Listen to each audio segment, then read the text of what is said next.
Welcome to the Thought Leaders video blog, where industry executives share their insights and vision in today's landscape of live entertainment. All right, welcome to another edition of Thought Leaders video blog. So we're excited to have Drew Martin, Executive Senior Associate Athletic Director for External Affairs at the University of Texas. That's a fairly healthy title right there, my friend. It's a mouthful, isn't it? That's a good amount of stuff. That usually means you're a very busy man. That would be very true. I think we'll illustrate that today. So Drew's entering his third year at Texas. Prior to that, stops at TCU, A&M, a Mississippi State grad, and a Memphis native, which we'll come back to here at the end. So Drew, I would imagine in all of your time in college athletics, haven't seen anything like what the past 7 months have been. Not sure anybody has seen in college athletics anything like what the past 7 months have been. It's certainly been a challenge, but with every challenge, there are opportunities. And so we've got to look at it like that.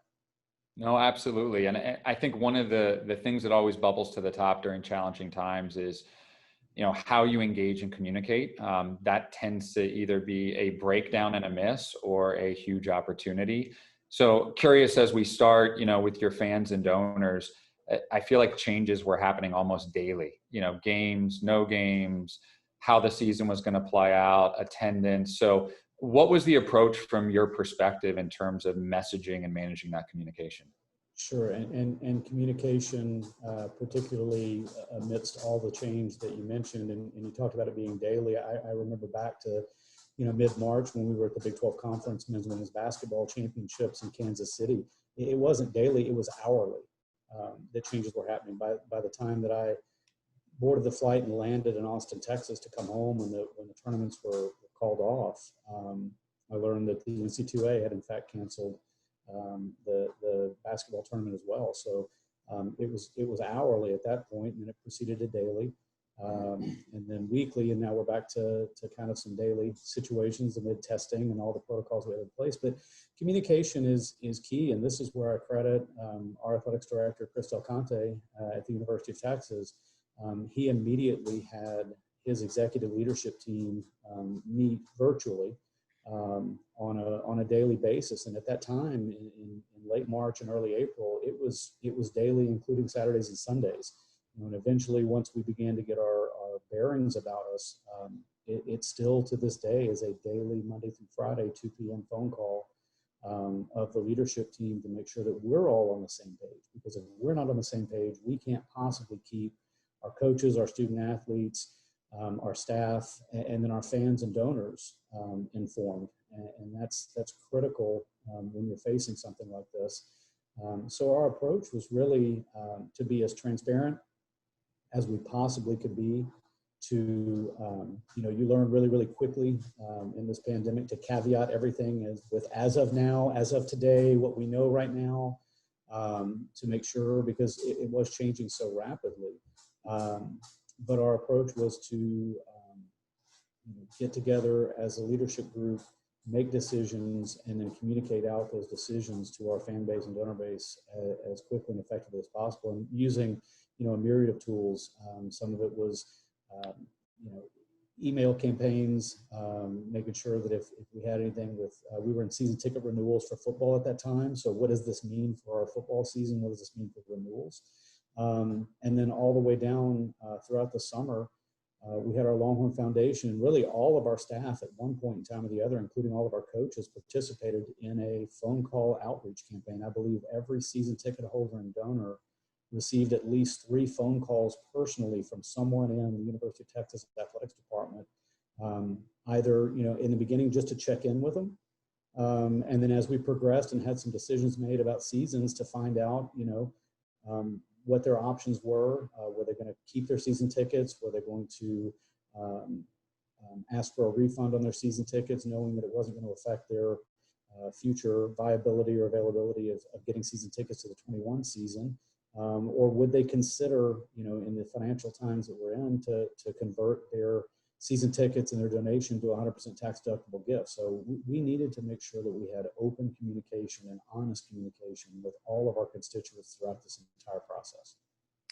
Yeah, from our perspective, I think you guys did a great job of getting out ahead of it, but doing it in the right way. Something I've heard over and over again from a number of schools that we work with is, having an empathetic view of what the fan might be going through. Whereas normally a renewal deadline is a deadline. Okay, well, is renewing someone's football season tickets right now the most important thing that they have going on? And being able to think from that point of view, and clearly there's decisions that need to be made, and there's a business element to it, but understanding that your fans, your donors are going through things that everyone else in the world is going through right now.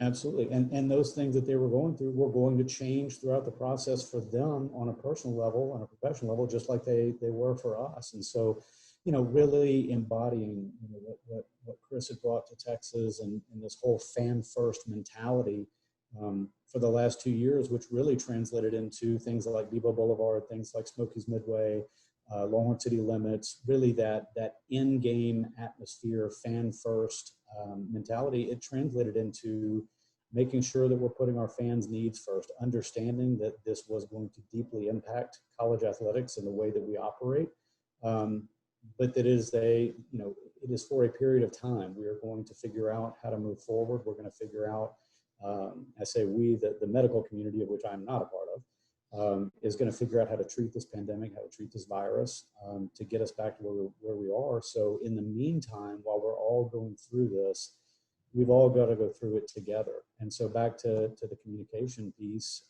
even communicating with our peer institutions in the Big 12 Conference and throughout all the collegiate landscape of sharing of best practices and ideas, we had to have open lines of communication with each other, because no one is an expert. And well, no one certainly was an expert in this. I'm not sure any of us are still experts in it now.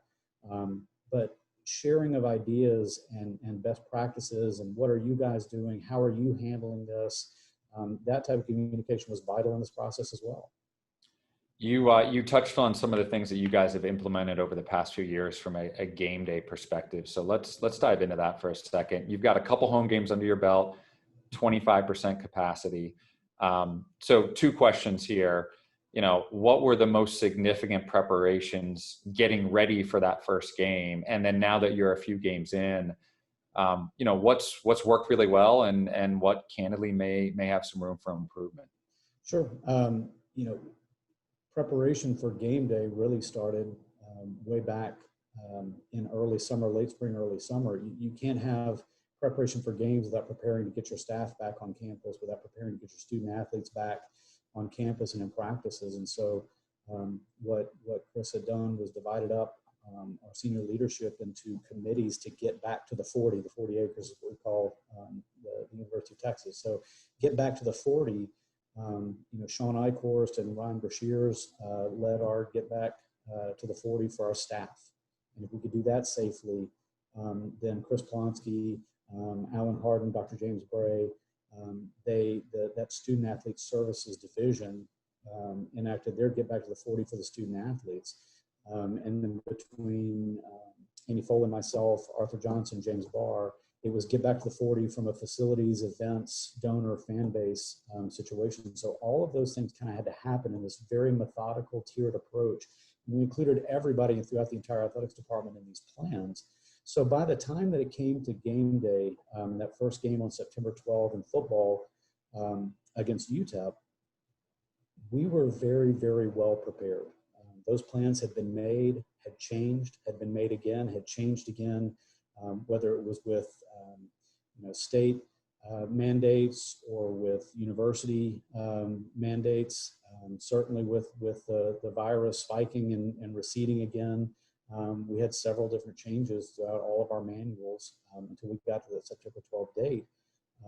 But I'll be honest, the feeling of showing up on a game day at Darrell K. Royal Texas Memorial Stadium and pulling up early in the morning, Chris and Sean and Arthur and I always do a walkthrough early in the morning on a football game day just to make sure that we're buttoned up, everything is under control. And there was no scramble set up for Bevo Boulevard. There was nobody trying to make sure all the stage lighting was set for Longhorn City Limits. That was an eerie feeling. It felt like showing up at Tuesday at work, not a Saturday game day. But when gates opened and all of our processes were in place, all of our signage was in place, the mobile ticketing was in place, all the exterior PA that was set up to inform guests of what the rules were, that you must be at the right gate with your mobile ticket, how to get that out of your wallet. It really went off like clockwork. I couldn't be more proud of the staff for how game one and then into game two against TCU this last weekend were executed superbly.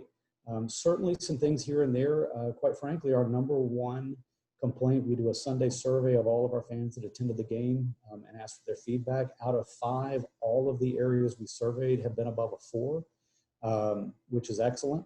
Number one comments were the cleanliness of the stadium, the fact that several patrons just commented flat out, "I felt safe at the games." Wow. Is a tremendous testament to the staff.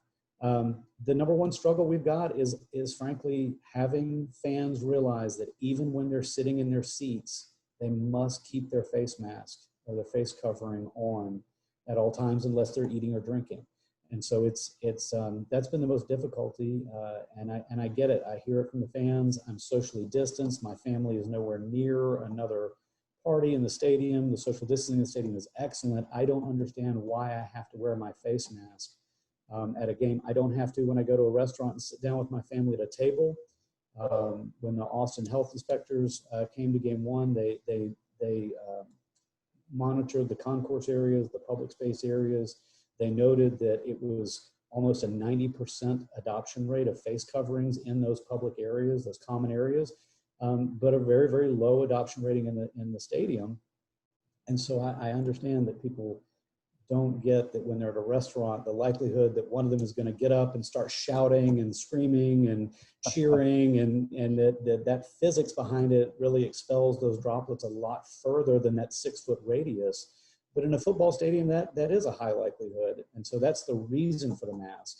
If anybody has a great best practice of making people do that when they sit down, I'm all ears. We'll stay tuned and absolutely, I'm sure many people would love to hear that answer. On a related subject, and I think at least from what we can all tell, this has been a huge success. You know, students has and always will be a hot topic. And you know, this past weekend in college football, you saw some good examples and some less great examples of students in attendance. So again, I would consider this to be a great success for you all, these first 2 games. So it's probably best practice others want to hear. So can you share a little bit on how you've managed students and the success that you've seen as a result? Absolutely. And again, hats off to our medical staff and our ticketing folks that game week 1, we announced to our students, we call it a big ticket here. You buy a big ticket that gets you access into any of our ticketed sports at the University of Texas. But in order to go online and claim your digital ticket, your mobile ticket for game 1, you had to come in and have a COVID test to make sure that you were positive within 48 hours of that game. And so we employed the same lab group that we're working with for our student athlete testing, for our staff testing. We employed them to put our big ticket holders who wanted to get a ticket to the game through a COVID test at the stadium. And we had a tremendous amount of response to that. We had students sign up, fill out their forms, check their HIPAA box to make sure that it was okay to share their negative test result with the ticket office to issue them a ticket or to know that they were eligible to be issued a ticket. And it ran like clockwork. We did it for game 1. We did it again for game 2. We're going to transition now onto the university services. The university itself has proactive testing for students on campus. They use a little bit different test. It's not the invasive nasal test, it's the saliva test. So I think a lot of students are going to be happy that it's a saliva test and not the swab in the nose test. So, you know, we're going to switch to that system. But the only change that students should notice is it's a different type of test versus what they've done in games 1 and 2. And it's worked really well. In addition, we took extra safety measures in the stadium. We buffered, we actually canceled some of the seats in the sections between our donors and our student section. We filled them with cardboard cutouts to act as a buffer between those two sections. We did put cordon, stanchion and cords between the regular concourse and the student section area concourse, because we knew that our students had tested negative to come into the game. So as an extra safety measure, we just made sure that they came in their assigned student gate. No other season ticket holder could come in those gates. They stayed in their concourse area. They had concessions. They had restrooms that were specifically for them. And they had the student section that was buffered by half a section between the next general public and donor fan that was in the stadium. So it's worked out really, really well for our student body. I hope for continued success. And again, I do think that's a model that you'll likely see replicated as folks continue with fans or start to bring them back. So you mentioned some cardboard cutouts. Again, it kind of feels like it's the standard right now, but again, another example where I think you guys were on the front end. Really cool, interesting, concept. I think you guys were able to involve a partner of yours as well. So would love to hear, the thoughts and the roots of the idea and then actually the execution behind it. Absolutely. So this goes back, and I do appreciate our partners, our document solutions partners at RICO for providing the services for us. They've done a phenomenal job with it. But this all goes back to, again, early in the pandemic, we knew we were facing a situation of how do we engage fans when maybe we're not able to have any fans. Maybe we're only able to have half the stadium full. As we wound up, it was 25%. So we were pretty much thinking down the right line. So if we can remember all the way back, May the 1st, we did an entire day of digital engagement with our fan base through social media, through our website, through our radio partners, through Longhorn Network. We set out to have a day-long engagement called My Texas Tailgate. And it was a virtual event. It was really, really masterfully done by everybody that worked on that campaign. But the goal was, to provide some brightness and hope coming out of an April where all the news was just dark. Knowing that we were turning the page onto May, knowing that we had some optimism on the horizon, and knowing that college sports has been such a unifier throughout history. It's just been that rallying point.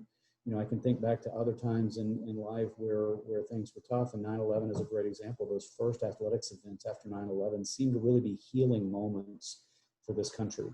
And it was difficult to think about. We weren't going to have that anytime soon. All the spring events were canceled. Fall was uncertain at that point. And so how do we act as that unifier without being able to physically be in the same space? And so the staff really got to work to think about, what does that mean? How do we engage people that can't come to an event?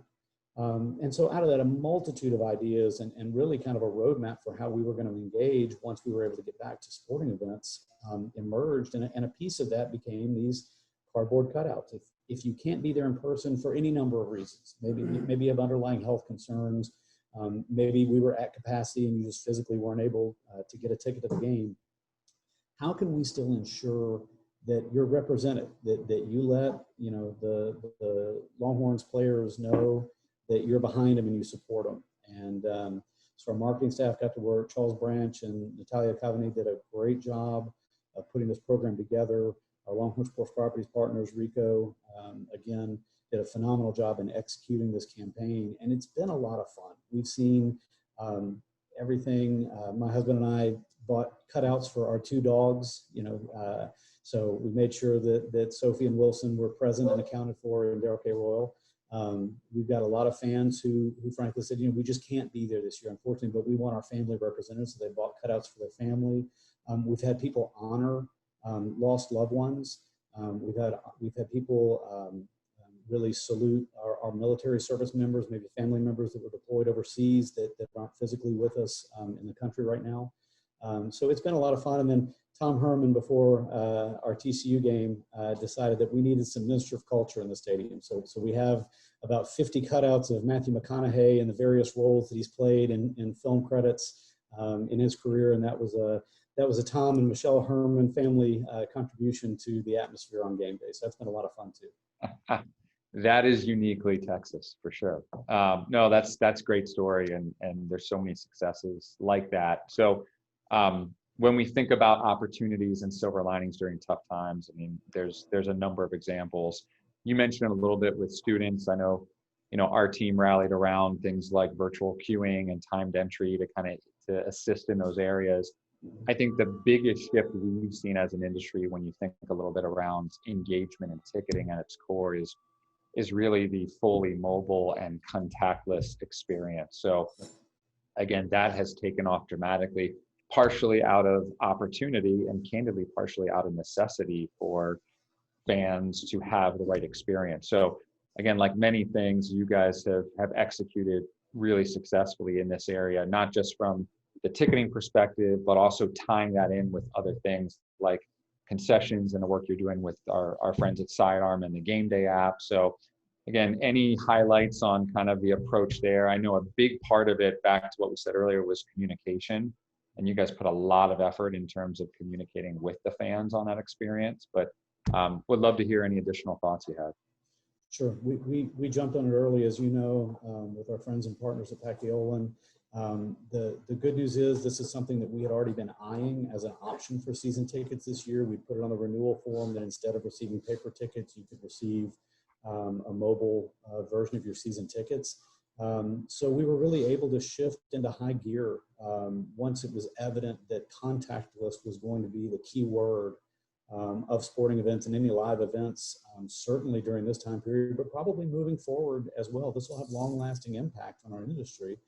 And so the decision to go mobile was fairly easy, knowing that the technology was already in place, but then we did visit with friends and colleagues in the professional ranks and at the NC2A that had been executing mobile ticketing and mobile-only environments in the past. So this was not an unprecedented move, but to move this quickly and holistically is a testament to the work that you all do and the work that we're able to do together, and then really get to work on how do we explain to our fan base as simply as possible, this is how you get your ticket, this is where your ticket goes on your phone, this is what you need to do when you get to the gate, and then to deploy both our pedestal scanners where they can scan their ticket themselves from their QR code on their phone, or the NFC technology we deploy at the student gates where they can just tap and enter. We had a multitude of options there, and to decide with our ticket office what was the right methodology at each of the gates and with each of our patrons, and how do we explain that this really is safer for you. It is very easy to transfer your ticket. How do we explain that process? If you can't go to the game, but your brother or your neighbor or your father-in-law wants to go to the game, you can transfer the ticket very, very easily. It's a great resource on the back end for us, because now we know through that digital transfer who is coming to the game. Whereas before, if you just handed the tickets off to somebody, we would have no idea. We knew which barcode scan, but we didn't know who would actually use those tickets. So it's a great resource for us on the back end as well, just for knowledge of who's in the stadium. So, again, communication was absolutely key and critical. And we've had very little issues at our gates at all this year. The other big move was, and I think I mentioned earlier, was that we did move to you must enter at the gate, printed or displayed, I guess, in this environment, on your mobile ticket. And that's just to ease the entry into the stadium.